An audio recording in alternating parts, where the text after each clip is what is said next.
Ok, ya pueden comenzar. Bien, mi nombre es Lisette Bustamante. Nuestro tema correspondiente es el aparato faríngeo, tema número 33.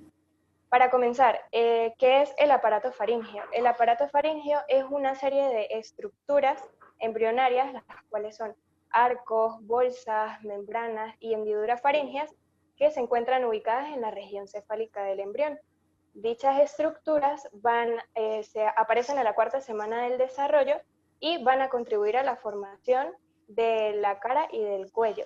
¿Cómo van a contribuir? Pues estas estructuras van a dejar unos derivados tanto esqueléticos, o sea, óseos, cartilaginosos, musculares, vasculares, nerviosos y también algunas glándulas endocrinas importantes como son las glándulas paratiroides.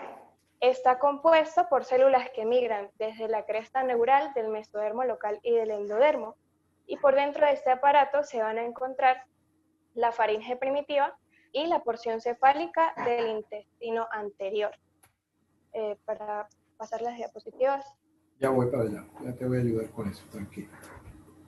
Siguen los ruidos, siguen los ruidos. Traten de, donde estén los ruidos, apagar disminuir ¿cómo se dice? Cerrar el micrófono. Solamente queda con el micrófono la que esté conversando. La siguiente. La siguiente, ya está la siguiente diapositiva. Pero la otra. Ok. ¿Cómo está compuesto el aparato faríngeo? Va a ser compuesto por 6 arcos faríngeos, del cual el quinto de ellos es rudimentario y por eso en muchos textos se considera que solamente hay 5. Está compuesto también por 4 surcos o hendiduras faríngeas que corresponden a la separación externa de los arcos faríngeos, 4 bolsas que corresponden a la cara interna de los arcos faríngeos y por último 4 membranas que aparecen en el suelo de las hendiduras faríngeas. Todas estas estructuras se van a numerar en una secuencia cefalocaudal a medida que se van desarrollando. La siguiente y pasa a Darliani.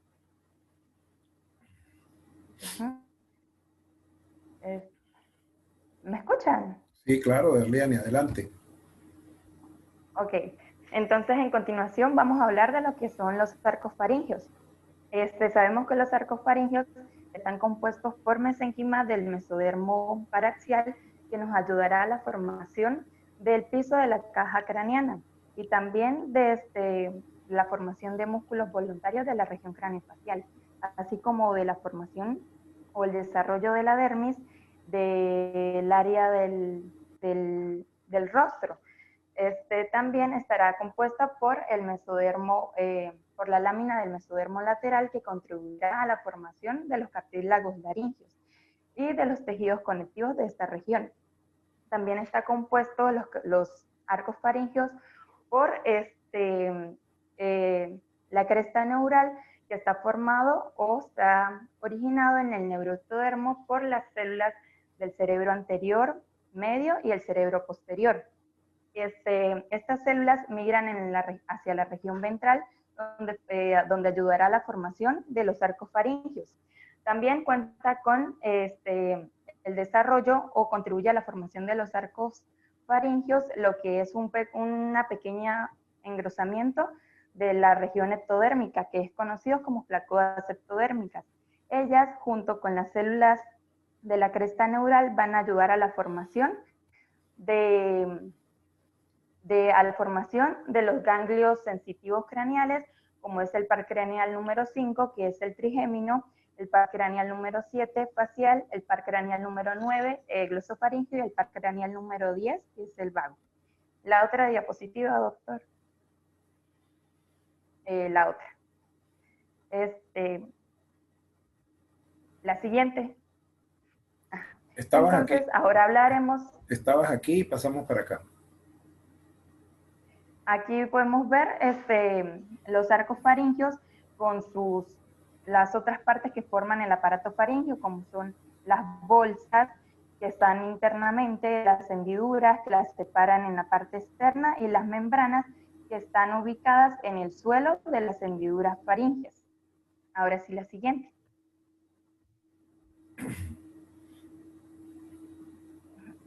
Continuamos con el primer arco faríngeo.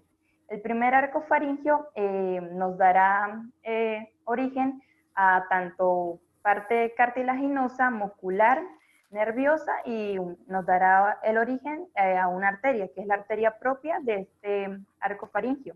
En la parte cartilaginosa nos dará origen al cartílago de Meckel. Este cartílago dará origen a lo que es el yunque, el estribo, al ligamento del martillo, al ligamento espenomandibular y al ligamento, y al primordio mandibular. También dará origen a lo que es el proceso maxilar, con la formación del maxilar, el cigomático y la porción escamosa del temporal. En la parte de los músculos dará origen a lo que son los músculos de la mastación, que es el temporal, el macetero y el pterigoideo. Además de los músculos meloideo, el vientre anterior del digástrico y el músculo del martillo o tensor del tímpano y el tensor del velo del paladar. En la parte nerviosa nos dará origen el nervio número 5, el nervio trigémino, en su porción o en su rama mandibular, será la encargada de inervar este arco. Y en cuanto a las arterias, serán las arterias carótidas externas y la arteria maxilar. Continúa Tomás.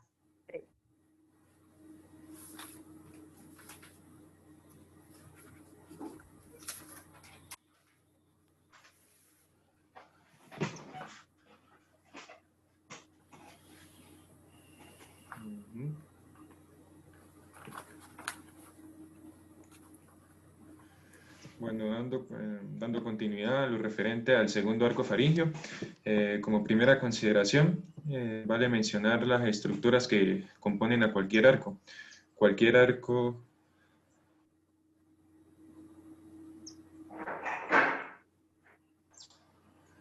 ¿Aló? Sí, te estamos escuchando. Ajá, perfecto. Diga. Disculpe. Como cualquier estructura, como cualquier arco faríngeo, se encuentra compuesto primeramente por una rama arterial, denominada de tal manera, ya que proviene de del primer circuito arterial primitivo. Va a ser una anastomosis con el sistema aórtico posterior. Asimismo, también tiene como componente cartílago, una estructura nerviosa, la cual va a brindar inervación a los músculos posteriormente, y una estructura que va a facilitar el desarrollo biogénico. Respectivamente, el segundo arco faríngeo, también denominado arco facial o arco de Haeckel, en relación a su cartílago o al nervio que origina, podemos primero mencionar las estructuras que de allí se componen. A nivel nervioso nos encontramos lo que habrá de ser el nervio facial, inervando las estructuras musculares, tales como los músculos mímicos, el músculo estapedio, que forma parte del sistema auditivo, y el músculo estiloideo. El músculo estiloideo guarda relación, a su vez, con este cartílago, debido a que tras el desarrollo membranoso, nos brindará el desarrollo del asta menor del hueso yoides, asimismo la porción superior. Como primera parte, este ligamento que se deriva del desarrollo membranoso brindará también conexión con la apófisis estiloides, a su vez con el hueso yoideo. Seguidamente continuará el desarrollo del músculo estiloideo. Asimismo, este segundo arco faríngeo nos brinda el desarrollo de las estructuras estribo, apófisis estiloides, el ligamento estiloideo y, como ya se mencionó, el asta menor y porción superior del hueso yoides. El segundo arco faríngeo es uno de los más prominentes, incluso hace recubrimiento tras el trofoblasto, hacer una extensión ventrolateral y a tomar una imagen cilíndrica. Nos brindará también una prominencia del mismo, hace recubrimiento del tercer y el cuarto arco faríngeo, cubriéndolos en sí, nos brinda la protuberancia de los denominados montículos auriculares, de lo cual guarda relación, como ya se mencionó, para el desarrollo del estribo. Como tercer arco faríngeo, si puede pasar la imagen, doctor. En el tercer arco faríngeo guarda relación en el desarrollo del asta mayor y la porción inferior del hueso yoides. Asimismo, permite el desarrollo del músculo estilofaríngeo con una inervación mediante el nervio glosofaríngeo, a lo cual deriva su nombre de tercer arco faríngeo o arco glosofaríngeo. Y permite también una conexión con las arterias carótidas comunes y porción proximal de las arterias carótidas internas.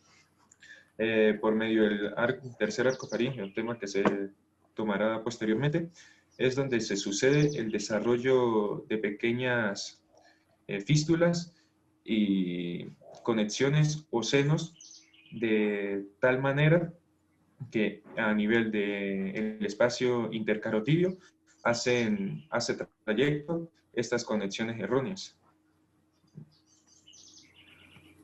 Aquí. También en el caso del nervio del tercer arco faríngeo, podemos hacer mención de que va a tener una gran relación en el desarrollo de la lengua, brindando una vez más desarrollo y origen con respecto al nervio glosofaríngeo.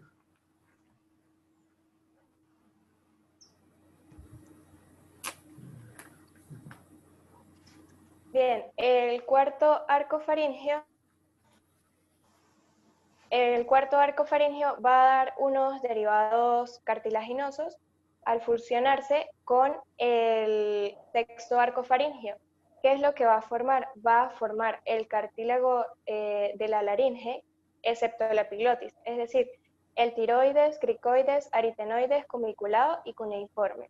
Por otro lado, la epiglotis se va a desarrollar a partir del mesénquima de la eminencia hipofaríngea, la cual es una prominencia de la faringe embrionaria que va a proceder del tercer y del cuarto arco faríngeo. ¿Sí me escuchan? Sí, claro, muy bien. Adelante. Sí. Derivados musculares. Igualmente se va a fusionar con el sexto arco faríngeo y va a formar los músculos constrictores inferiores de la laringe, el músculo cricotiroideo, músculo periestafilino interno, los músculos estriados del esófago y por último los músculos intrínsecos de la laringe. El cuarto arco faríngeo va a estar inervado por el par craneal número 10 o nervio vago, específicamente por la rama laríngea superior del vago. En sus derivados vasculares va a dar origen en el lado izquierdo al segmento del callado aórtico que se encuentra entre la arteria carótida primitiva izquierda y la arteria subclavia izquierda. Y por el lado derecho va a dar origen al segmento proximal de la arteria subclavia derecha. Siguiente diapositiva. El quinto arco faríngeo es rudimentario y no va a dejar ningún derivado. El sexto arco faríngeo se va a fusionar con el cuarto arco faríngeo, como mencioné anteriormente, y va a formar los cartílagos laringeos, excepto la epiglotis. Los músculos, sus derivados musculares van a ser los mismos del cuarto arco faríngeo. En cuanto a los nervios, va a estar inervado igualmente por el par craneal número 10, nervio vago, pero por la rama laringea recurrente. Y en los derivados vasculares, por el lado izquierdo, va a originar la arteria pulmonar en su segmento proximal y el conducto arterioso en su segmento distal. Esta última se va a obliterar al momento del nacimiento. Y por el lado derecho va a originar la arteria pulmonar derecha en su segmento proximal. Siguiente diapositiva.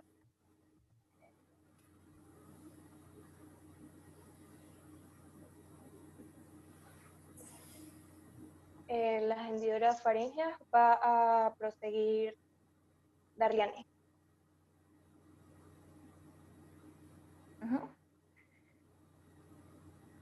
El tema de los arcos faringeos, continuamos con las hendiduras faríngeas. Ya sabemos que las hendiduras faríngeas son las que separan a los arcos faringeos en su parte externa. El embrión de 4 y 5 semanas presenta 4 hendiduras, pero solo una de estas hendiduras dará origen a estructuras posteriores al nacimiento. Las demás estructuras solo desaparecen. La única hendidura que permanece es la hendidura número 1. Esta hendidura dará origen a lo que es dará origen al conducto auditivo externo y a la parte externa de la membrana timpánica. Las hendiduras 2, 3, 4 y sexta, ellas formarán una cavidad revestida por epitelio ectodérmico que formará el seno cervical, y este seno cervical desaparecerá con el tiempo y no permanece no permanece en el momento del postnatal. Solamente, como dije anteriormente, permanece solo la hendidura número 1, que dará origen a la cavidad timpánica, al conducto auditivo externo, perdón, y a la porción externa de la membrana timpánica.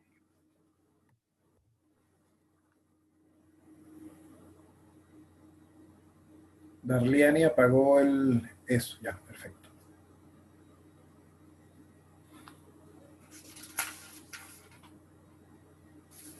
Ajá.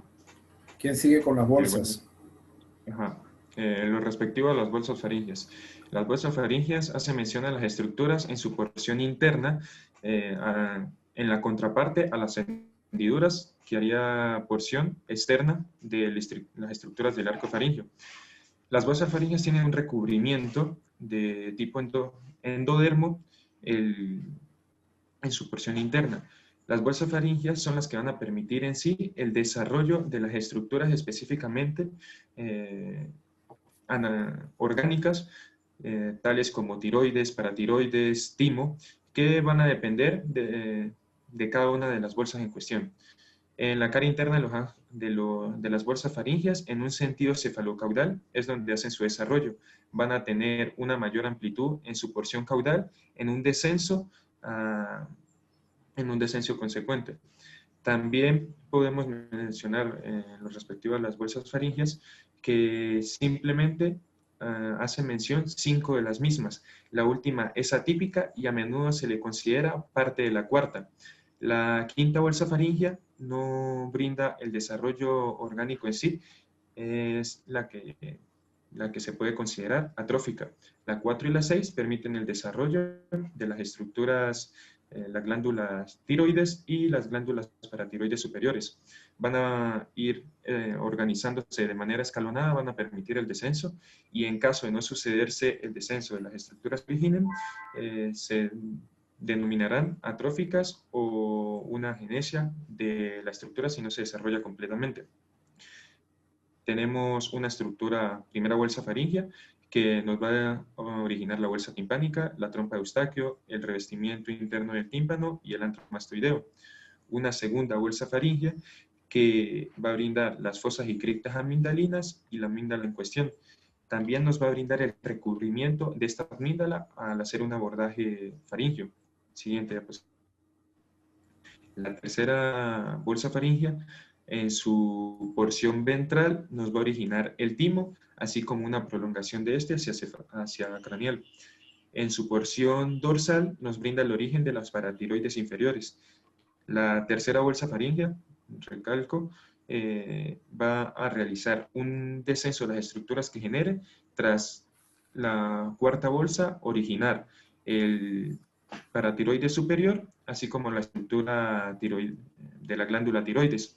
También en esta cuarta bolsa faríngea hace origen un órgano de tipo conductual llamado palato-nasal, que posteriormente hace una atrofia.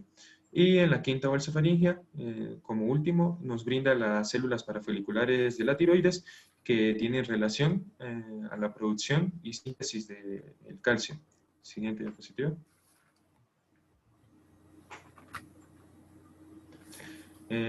Lo referente a las membranas faringias. Las membranas faringias es la estructura en sí que envuelve cada una de estas.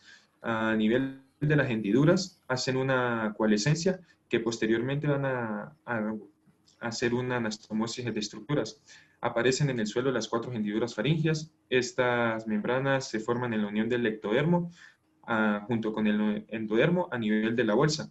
Al poco tiempo, el mesénquima se infiltra y separa el endodermo de las bolsas y el ectodermo de las hendiduras. Solamente hay un par de membranas que contribuyen a la formación de las estructuras en el adulto. Por la de mayor importancia es la primera membrana, la cual va a permitir el desarrollo de la membrana timpánica, guardando relación con lo que posteriormente se denominará conducto membranotimpánico. A nivel del sistema auditivo. Siguiente diapositiva. Siguiente, doctor. Dentro de las anomalías de las membranas faríngeas que hace mención, como primera tenemos la fístula cervical o branquial. Como se mencionó al inicio, guarda relación específicamente con el tercer arco faríngeo. Es un conducto anómalo que se abre internamente en el seno de las amígdalas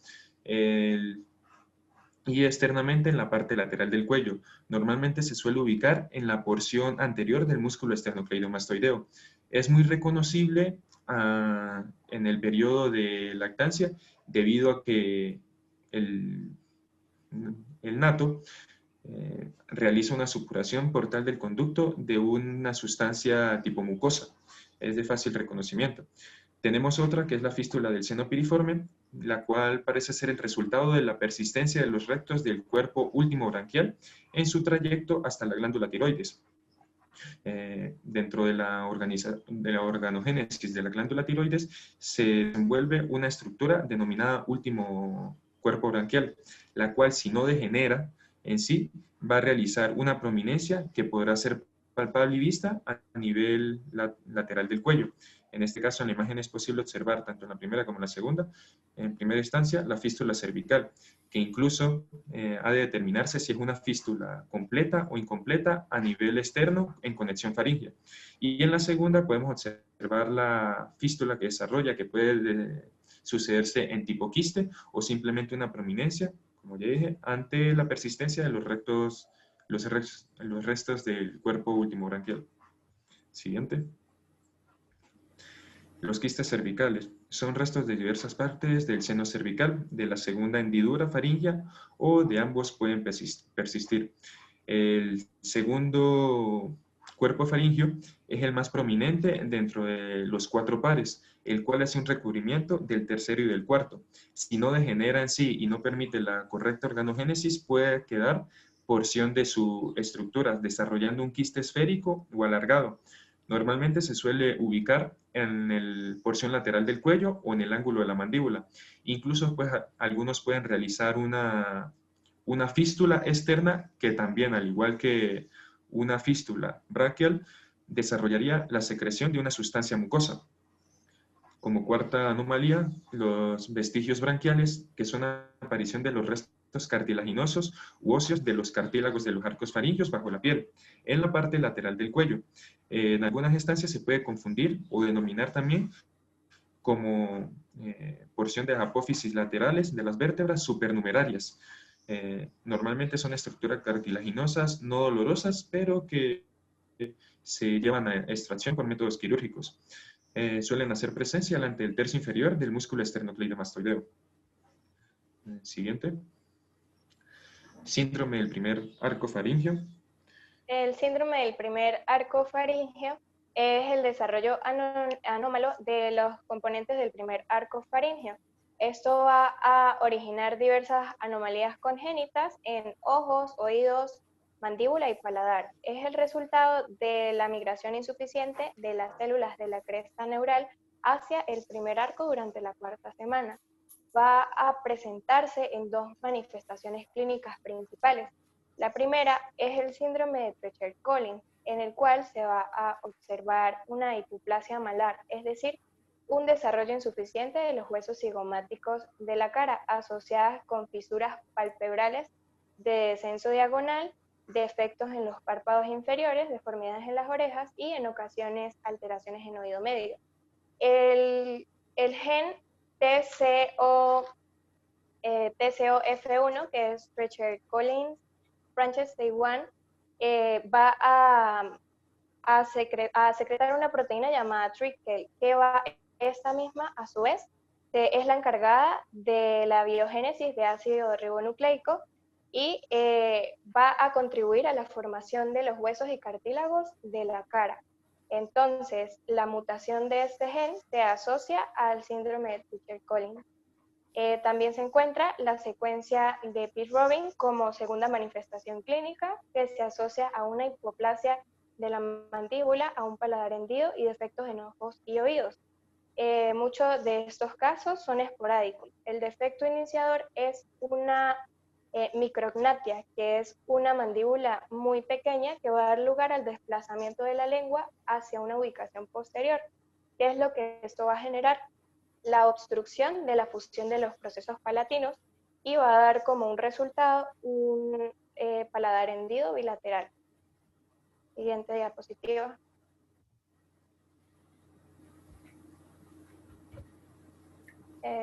Sigue Darliani.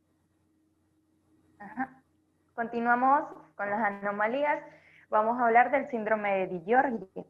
Este síndrome se caracteriza porque los lactantes nacen sin las glándulas paratiroides y además tienen problemas en los infundíbulos de salida cardíacos. Estos niños presentan en su clínica hipoparatiroidismo, presentan problemas cardíacos, la implantación de sus orejas es baja, presentan problemas de susceptibilidad ante las infecciones. Esto es debido a su inmunodeficiencia y también a problemas en sus linfocitos T, perdón. Estos niños presentan hiperactividad, tienen problemas o trastornos al hablar, les cuesta mucho aprender, y tienen problemas en cuanto a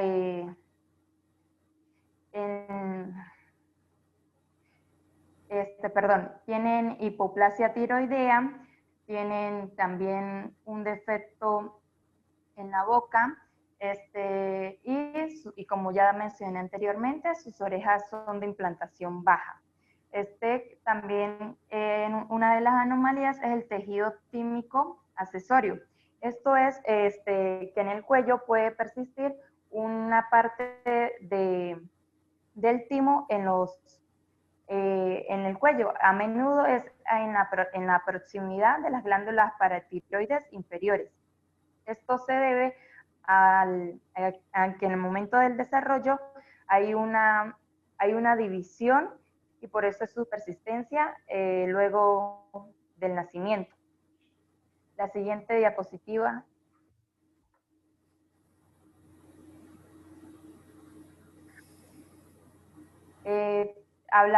Hablaremos de las glándulas paratiroides ectópicas.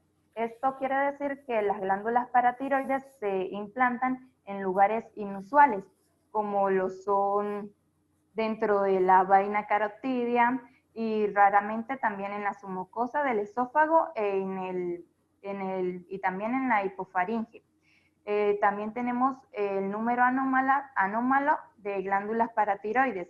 Esto es de manera infrecuente y se pueden observar más de 4 glándulas paratiroides.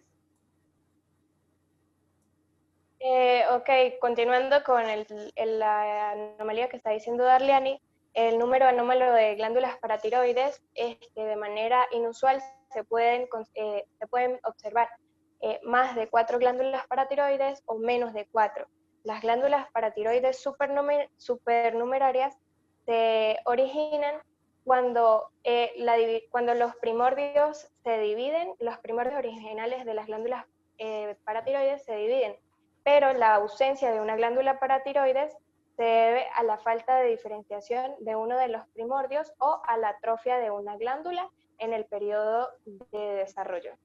Y por último, para completar uno de los temas que dijo Tomás, que es de las bolsas faríngeas, las bolsas faríngeas tienen un revestimiento epitelial endodérmico que van a dejar unos órganos importantes en la región de la cara y del cuello.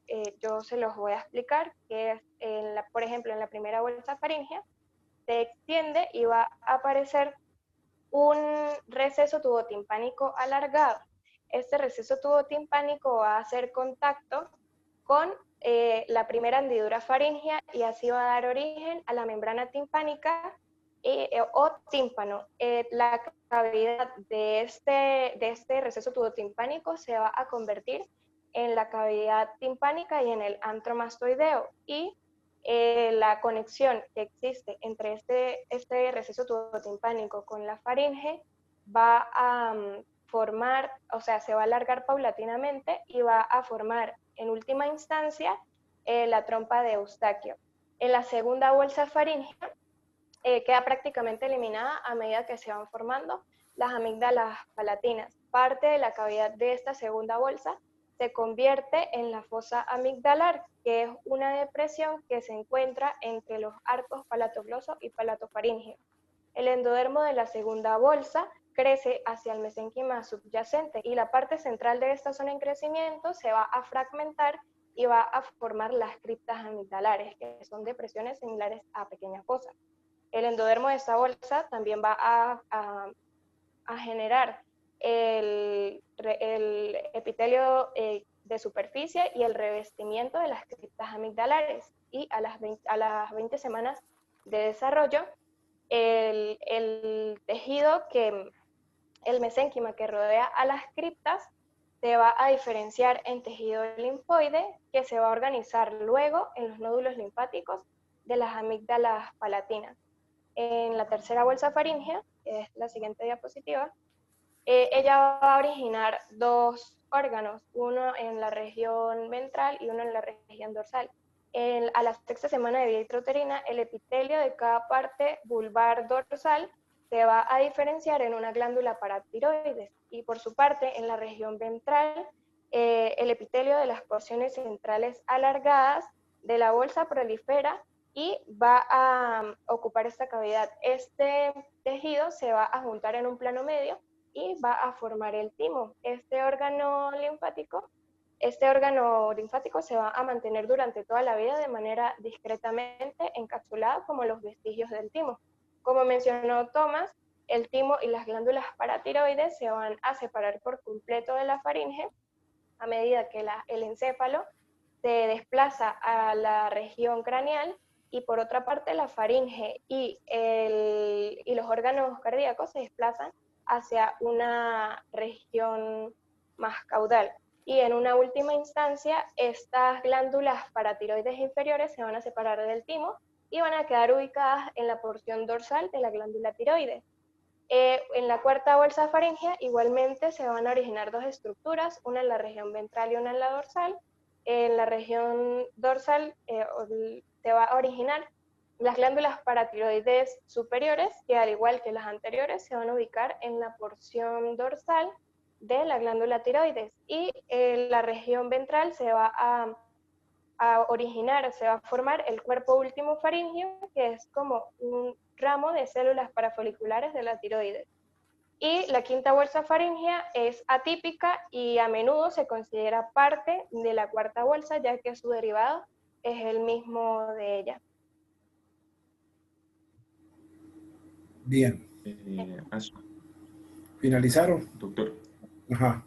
A su vez también, tras el origen de las estructuras orgánicas que hacen vida después de la división a nivel de las bolsas faríngeas, en el caso de la tercera y cuarta, así como segunda, se puede hacer mención que pueden desarrollar un origen patológico. En el caso de la que hace origen a las glándulas paratiroideas inferiores y tímicas, el timo puede realizar un descenso incompleto o dejar un vástago en su recorrido. Este vástago es el que nos va a permitir el desarrollo de un quiste tímico o incluso un conducto, que como se mencionó, es el que puede realizar una fístula creando conexiones en sí. Por supuesto también la glándula tiroides, que como bien acaba de mencionar Lisette, hace el descenso. Ella puede realizar o dejar un conducto tirogloso debido a que tiene su origen en la base de la lengua. Una vez que la tiroides desciende, si lo hace de una manera incompleta, parcial o incluso no la hace, nos permite conseguir este denominado conducto tirogloso.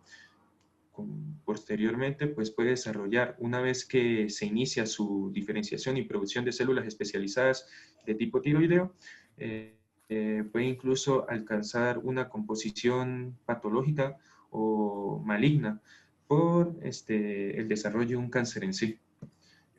También lo referente a la última bolsa, las parafoliculares de la tiroides, debido a su posible extirpación errónea, así como la glándula tiroides al no descender, nos puede producir una alteración de los niveles de calcio al relacionarlos con lo referente a la tiroides y por supuesto los paratiroides de las mismas. Bien. Bueno. Vamos a tratar de complementar algunas cositas que son bastante importantes. Cuando se habla de aparato faríngeo, y ustedes ya terminaron, ¿verdad? Sí. Bien, perfecto. Entonces, miren, lo que les voy a decir no es una cuestión, es un complemento, ¿ok? El seminario estuvo bastante bien. Faltaron algunas cositas que se las voy a tratar de explicar ahorita porque esto es bueno para los demás muchachos. Entonces, fíjense, cuando nosotros hablamos de aparato faríngeo,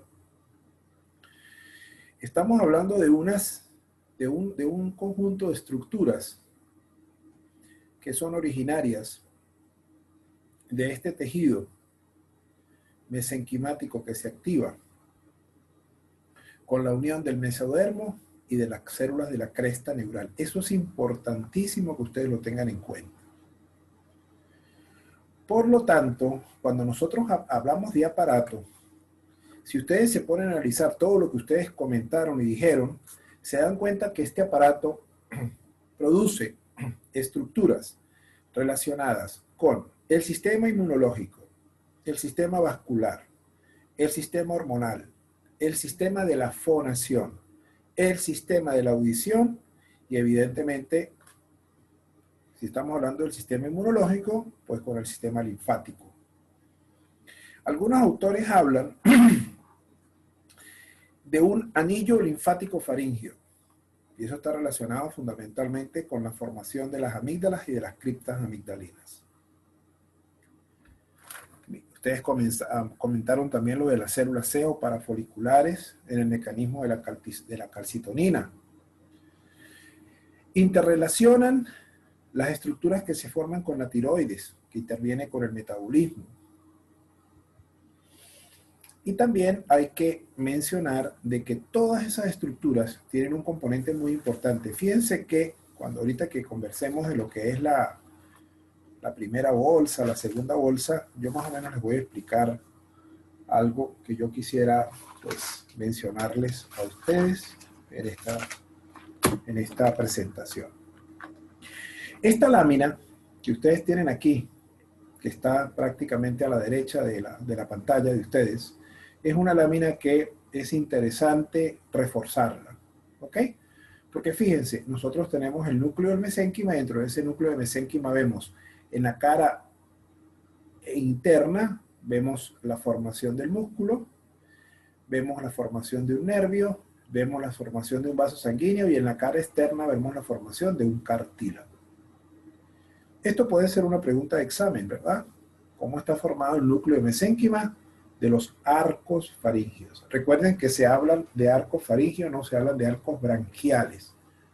Los arcos branquiales son para los invertebrados o las series inferiores al humano. Los arcos faringios son para el humano.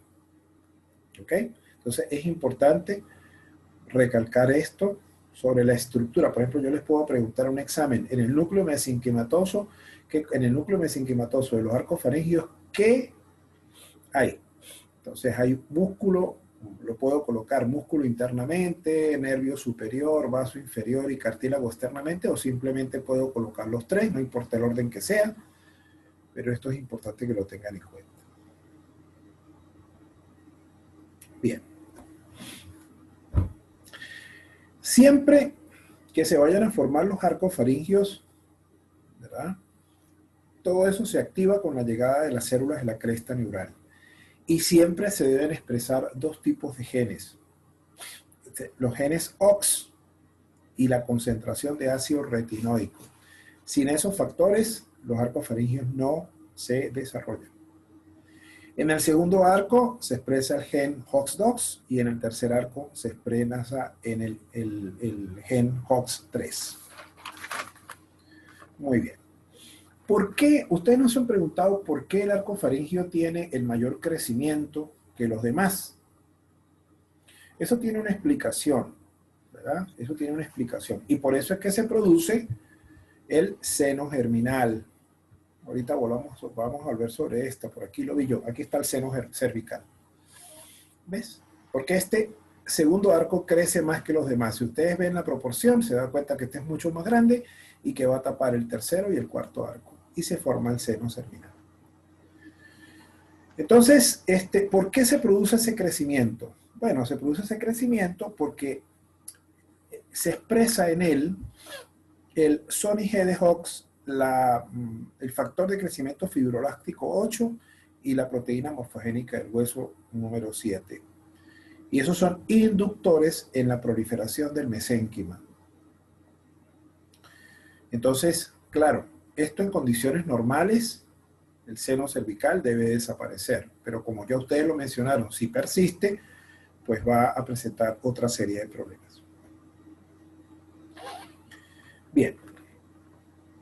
¿Cuál es la importancia real, aparte de todo lo que ustedes mencionaron, del primer arco? Bueno, porque es que el primer arco no solamente produce las estructuras de la cara y los procesos maxilares, cigomáticos, sino que también interviene en la formación del hueso temporal mediante una osificación intramembranosa y lo más importante de todo, la mayor cantidad de músculos que tiene el primer arco faríngeo están relacionados con los procesos de la masticación. Acuérdense de eso. Eso es muy importante. En el caso del segundo arco, está relacionado con los músculos de la expresión facial. Músculos de la expresión facial. Entonces, los pueden englobar en un solo grupo. Yo les puedo preguntar, en el primer arco, los músculos del primer arco son los músculos de los músculos del segundo arco, o el grupo muscular de que genera el primer arco, son el músculo A de la masticación, del segundo arco de la expresión facial.